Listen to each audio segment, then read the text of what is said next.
All right, Marbury versus Madison. So it was around 1800, and John Adams had lost the election to Jefferson in a very contested election, and there was a big battle going on between Adams' Federalists and Jefferson's Republicans.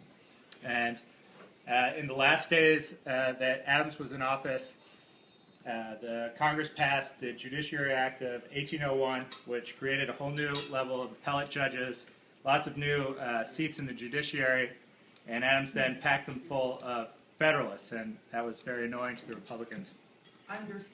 Understandably, absolutely. In a related act, also in like the last couple weeks, they passed an act for D.C., which created, among other things, 40 Justice of the Peace positions. And one of those Adams was going to give to a guy named Marbury, who was a guy from Maryland. And he decided to give it to him, and it went to Congress, and Congress approved it, came back to the president, who signed the necessary paperwork. But then in the rush, the last couple days of office, the letter never got delivered. Jefferson came as president and found the letters in the State Department, not delivered, and practically pretty much just threw them in the trash. Oh. Terrible, I know. Anyways, so the Republicans then passed the Judiciary Act of 1802, which repealed the Judiciary Act of 1801 and mostly set things back to the way they were before, and that angered a lot of the Federalists. So then Marbury decided to sue to try and get Jefferson and his Secretary of State to deliver him his commission so that he could be a Justice of the Peace. So John Marshall was the Chief Justice at the time, which is ironic because he was also the Secretary of State for Adams while they were trying to deliver the commission. So he's very involved in it, which is ironic. And so it goes before the court, and so what you have here is you have a big tension between the Republicans and the Federalists. You have a big tension between the judicial branch and the executive branch. And then you just have the general fact that the judiciary has very little power at this time. Most of the power was in the executive and the legislative branches. It was downright puny. Downright puny. And so what Marshall did was he decided the case. He separated the ruling into three parts. The first issue that they ruled on was whether or not Marbury had a right to the commission. And Marshall said that he did have a right to the commission, that once the commission was passed by Congress, signed by the president, it was official, and he should have got it. And then the second issue that Marshall decided on was whether or not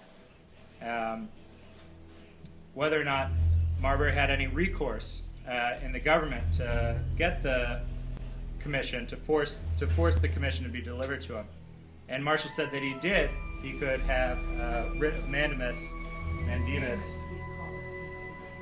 writ of whatever it's called, mandamus, ordered, or writ of mandamus to force the commission to be delivered to him. And the third part of the ruling was whether or not the Supreme Court could issue a writ of mandamus.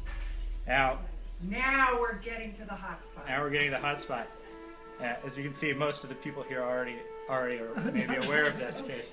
Only your mother, honey. Only my mother.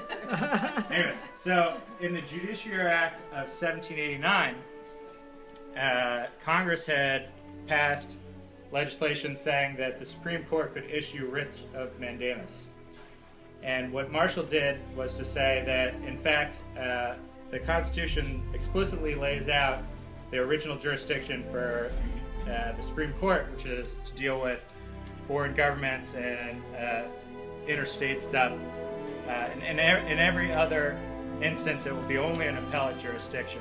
And Marshall said that they couldn't issue a writ of mandamus because it wasn't in their explicit powers in the Constitution, and voided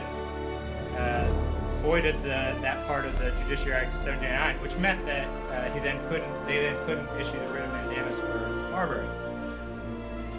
So, in effect, what he did was he let every side win in a way. The a writ wasn't delivered, so the Jefferson Republicans didn't have to appoint Marbury the justice of the peaceship. But at the same time, took the power of judicial review for the judiciary, for the Supreme Court, raising the power of the judiciary as opposed to the other two branches, and it also deflated this conflict that was brewing between the judiciary and the executive. So you can see it's a very important case, and that is my explanation. So,